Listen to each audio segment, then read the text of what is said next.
Assalamualaikum warahmatullahi wabarakatuh. Hai, saya Zati Ilham binti Baharum dari Kumpulan 1, pelajar separuh masa UTM Space Kuala Lumpur bagi kursus Reka Bentuk Multimedia dan Interaksi Manusia. Kami dari Kumpulan 1 telah membina satu web pembelajaran iaitu di dalam bidang pendidikan Islam bagi tajuk Fiqh iaitu puasa. Web yang telah dibina oleh kumpulan kami amat bersesuaian dengan tajuk pembelajaran buat murid-murid di sekolah rendah. Ianya adalah kerana paparan yang telah disediakan oleh kami adalah jelas dan menarik. Platform ini juga digunakan oleh guru-guru bagi menarik minat anak-anak murid di dalam kelas. Seterusnya, ini ialah merupakan paparan yang pertama iaitu di mana paparan yang pertama ini memaparkan tajuk dan dua pilihan yang boleh diklik iaitu butang pilihan dan tentang kami. Untuk melihat setiap tajuk yang didapati di dalam web pembelajaran ini, pengguna hanya perlu klik pada butang pilihan. Dan di situ, para pengguna dapat memilih apakah tajuk yang mereka kehendaki. Baik, pada paparan yang kedua ialah bertajuk laman utama. Di sini, kami juga telah menyediakan beberapa tajuk untuk para pengguna melayarinya. Jika pengguna ingin ke laman paparan niat, pengguna hanya perlu menekan sahaja pada kotak pilihan niat. Pengguna juga bebas untuk klik pada setiap tajuk yang mereka inginkan. Jika pengguna ingin kembali semula ke laman pilihan, pengguna hanya perlu klik pada butang back atau butang home. Pengguna juga perlu mengulang langkah tersebut sehingga para pengguna selesai melayari ke semua pilihan yang telah disediakan. Baiklah, pada paparan seterusnya, pelajar atau pengguna boleh mempelajari mengenai erti puasa. Di sini disertakan volume dan juga button speaker untuk pengguna mendengar rakaman dan mengikut pembelajaran bersama-sama. Okey, seterusnya untuk kembali pada slide sebelumnya, pelajar boleh menekan button back. Dan pengguna boleh membuat pilihan untuk meneruskan pembelajaran dengan menekan button next. Seterusnya, kami juga telah menyediakan paparan bertajuk Rukun Berpuasa. Para pengguna juga boleh mengenal dan mengetahui apakah yang dimaksudkan dengan rukun berpuasa. Para pengguna juga boleh membaca dan mempelajarinya bersama-sama dengan mudah. Jika pengguna ingin kembali ke laman utama, pengguna hanya perlu klik sahaja pada butang back yang terdapat di bawah sebelah kiri. Para pengguna juga dapat mengakses setiap paparan dan platform ini dengan mudah. Jika pengguna ingin ke halaman berikutnya, pengguna hanya perlu menekan pada butang next di bahagian sebelah kanan di bawah.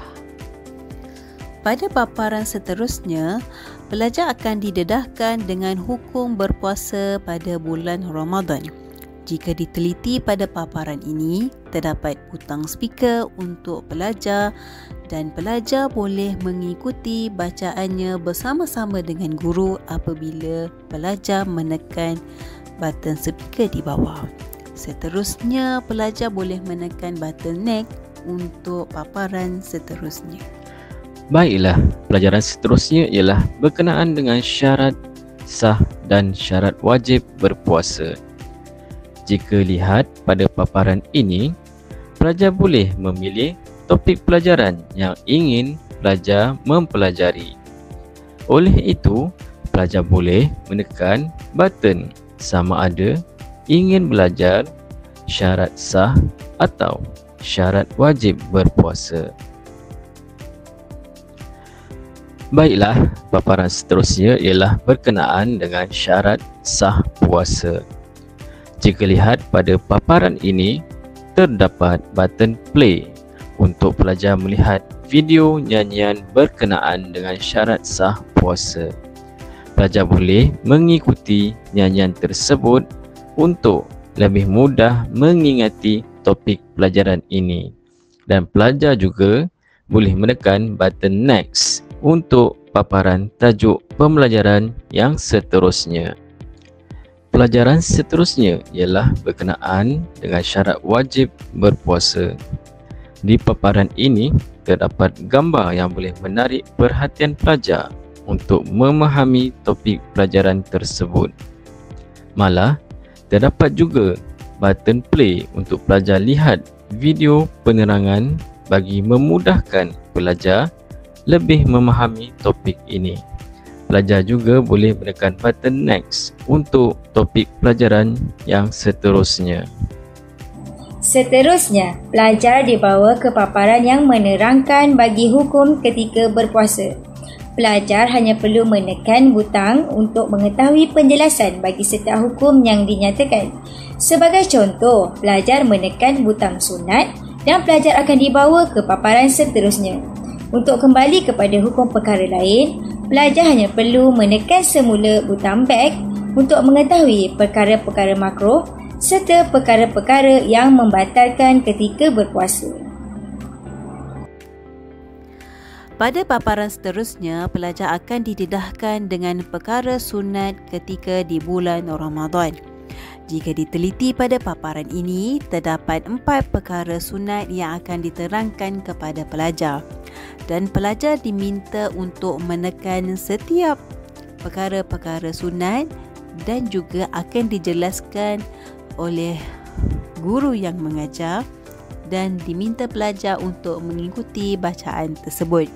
Seterusnya, pelajar akan menekan button next untuk slide seterusnya. Baiklah, pelajaran seterusnya ialah berkenaan perkara makruh ketika berpuasa. Jika lihat pada paparan ini, terdapat gambar beserta keterangan yang boleh memberi pelajar mudah memahami topik pelajaran ini. Pelajar juga boleh menekan button home di atas untuk pergi semula ke halaman utama untuk memilih pelajaran yang ingin dipelajari. Pada paparan gambar rajah ini di mana pelajar boleh mengetahui tentang perkara-perkara yang boleh membatalkan puasa. Terdapat beberapa contoh yang diberikan, antaranya yang boleh membatalkan puasa seseorang itu. Sekiranya pelajar ingin kembali kepada paparan sebelum ini, pelajar boleh menekan butang back. Kemudian, sekiranya pelajar ingin meneruskan pembelajaran seterusnya, pelajar boleh menekan butang next. Pelajar boleh meneruskan paparan dengan menjawab kuis yang telah disediakan. Cara menjawab kuis tersebut, pelajar perlu menarik jawapan di bawah ini ke dalam petak atau kotak yang telah disediakan. Dengan adanya soalan kuis ini, pelajar dapat menjawab soalan dengan betul dan tepat. Pada paparan ini, pelajar boleh belajar niat puasa dengan membaca teks yang telah tersedia pada paparan ini. Selain itu, pelajar boleh mendengar lagu niat puasa jika pelajar menekan butang play di bawah sebelah kanan sekali. Sekiranya pelajar ingin kembali kepada paparan sebelum ini, pelajar boleh menekan butang back di bawah sebelah kiri sekali. Terima kasih diucapkan kepada semua pengguna yang sudi meluangkan masa melayari platform pembelajaran kami. Semoga ia dapat membantu para guru dan murid-murid dalam mendapatkan info penting mengenai tajuk ini. Sekian, terima kasih.